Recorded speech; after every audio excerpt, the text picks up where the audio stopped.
Ok. Continuamos aquí. Yo quiero terminar algunas de las cosas que yo necesito que sepan para poder dar la definición de verdad de Tarski, en particular un concepto que es el concepto de sucesión.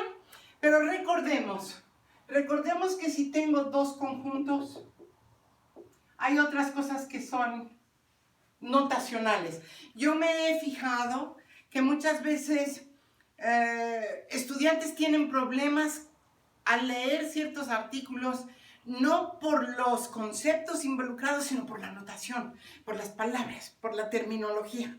Entonces yo quiero más o menos hablarles de esa terminología para que eso no sea lo que los detenga.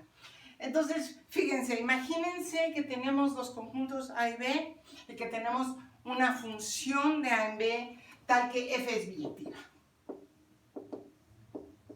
Supongamos eso. Entonces, ¿qué quiere decir? Que si tengo aquí a A y que si tengo aquí a B, esta función f, al ser una función, a cada elementito de A le va a corresponder su imagen. Aquí tengo a A, aquí voy a tener, ¿se acuerdan que lo denotábamos?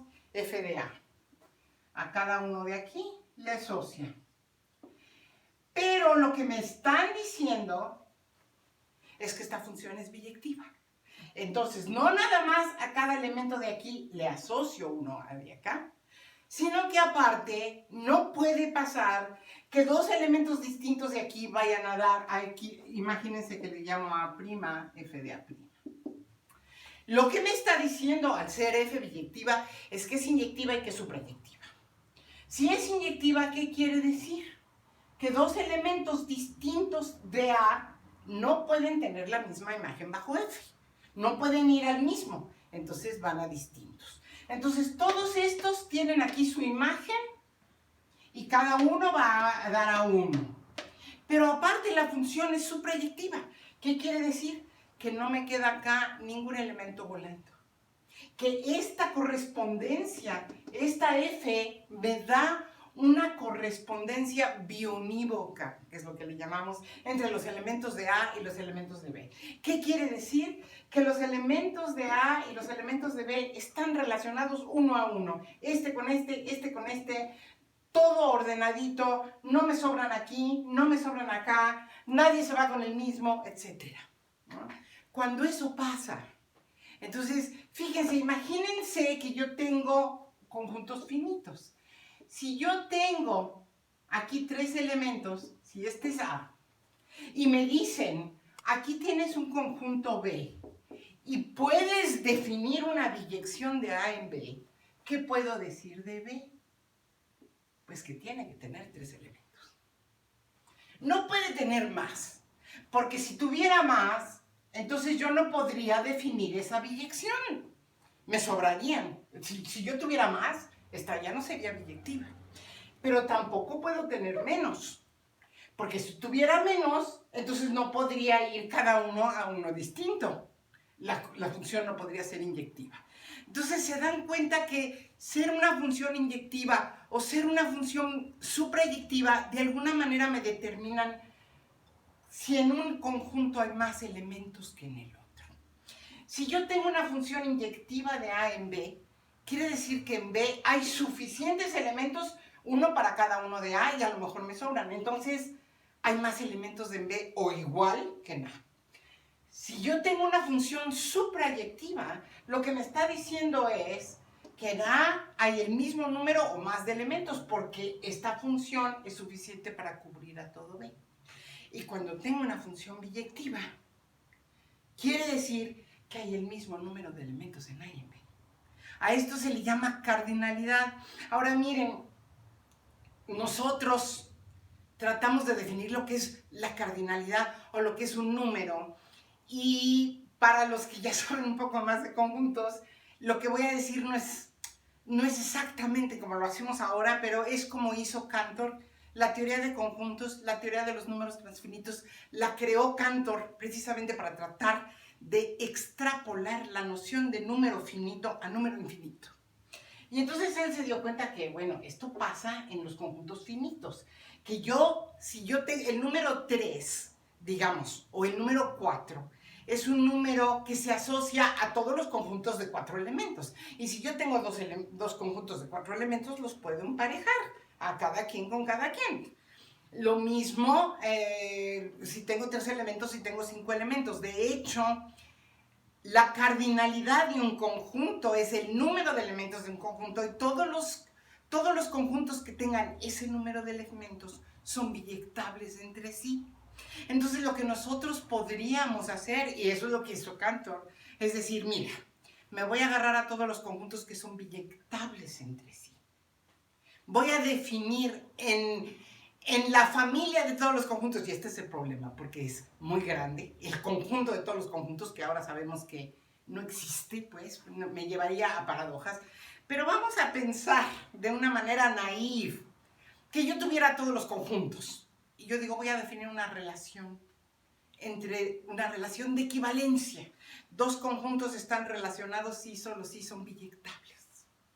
Y entonces tengo a todos los conjuntos en sus familias. Aquí están todos los conjuntos biyectables con este, porque obviamente que si yo tengo este biyectable con este y luego tengo este biyectable con otro más, yo puedo combinar las funciones, eso se llama componerlas, no me importa mucho ahorita, y tener una nueva biyección.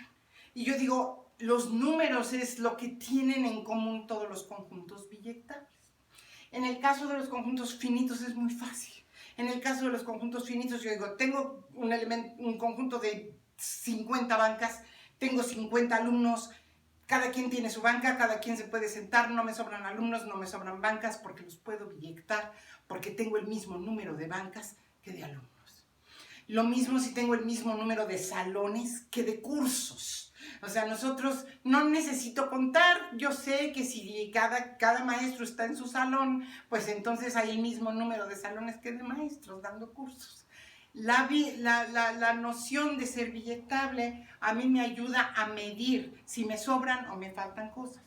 El problema es cuando, bueno, que no es problema, ¿eh? Pero empezamos a ver que los conjuntos infinitos se comportan de distinta manera.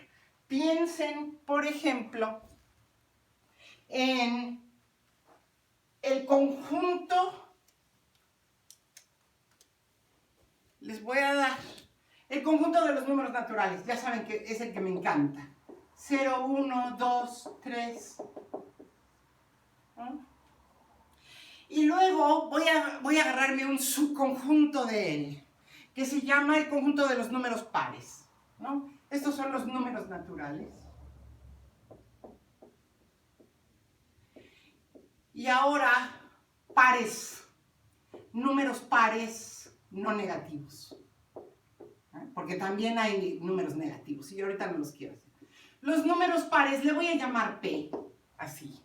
Y son los siguientes: 0, 2. Bueno, si no sabían que el 0 es par, el 0 es par.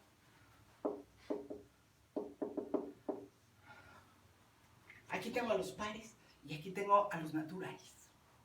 Este está metido en este, es la mitad, porque le quité 1, 3, 5, 7, le quité infinitos. Pero ahora fíjense en la siguiente función que voy a definir. Voy a definir una función de n en p. A cada número n lo voy a mandar a su doble. Vean esa función. ¿El 0 a dónde va a dar? Pues a 2 por 0, que es 0. ¿El 1 a dónde va a dar?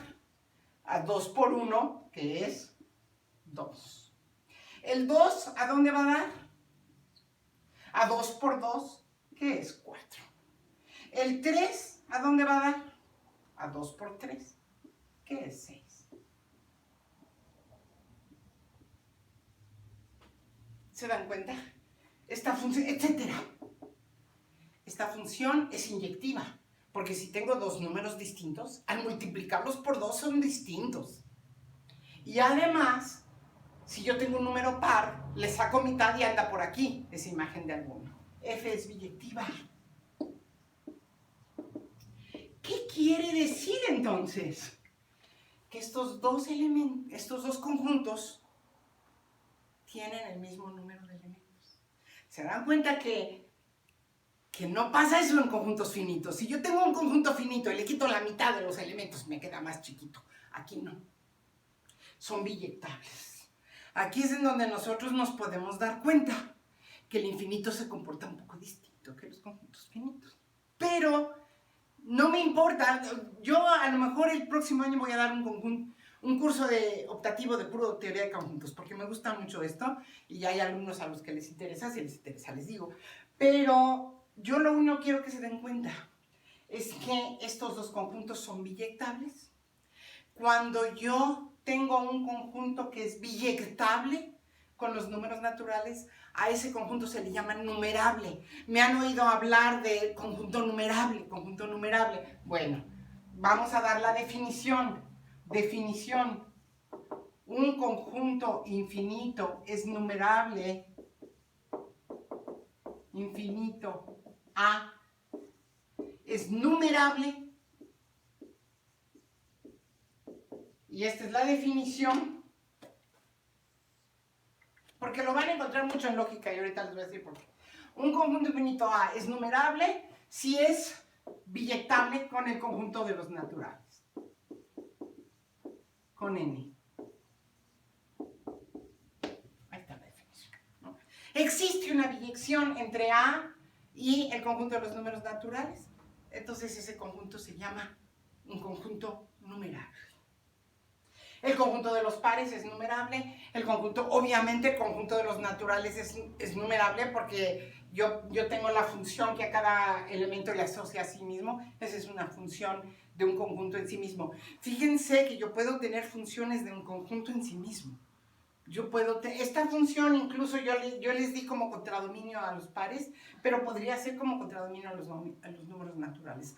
Hay funciones de conjuntos en conjuntos, por ejemplo, hay muchas funciones de los seres humanos en los seres humanos. A cada ser humano le asocio el presidente o el primer ministro de su país. Esa es una función de los seres humanos en los seres humanos. Entonces, hay funciones entre dos conjuntos distintos o entre el mismo conjunto. Entonces, pero aquí, cuando yo hablo de conjuntos numerables, es cualquier conjunto infinito. Y fíjense por qué se llama numerable.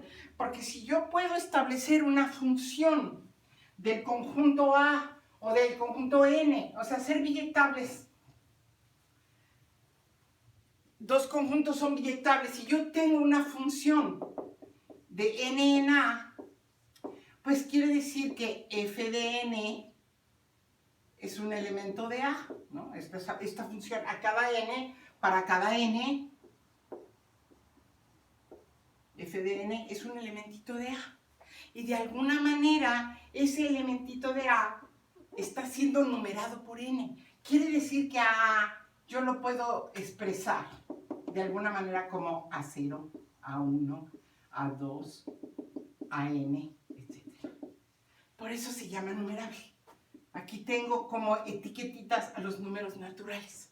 A los números naturales los estoy usando para numerar a A. F de 0 le llamo a 0, a F de 1 le llamo a 1, a F de 2 le llamo a 2. Entonces tengo a A numeradito y la numeración me la va a dar el número de los naturales. Vamos a continuar con esto en el próximo video porque hay aquí muchos conceptos que se involucran. A mí lo que me interesa es que entiendan lo que quiere decir, ciertos términos que van a aparecer en ciertos metateoremas lógicos. Muchas gracias.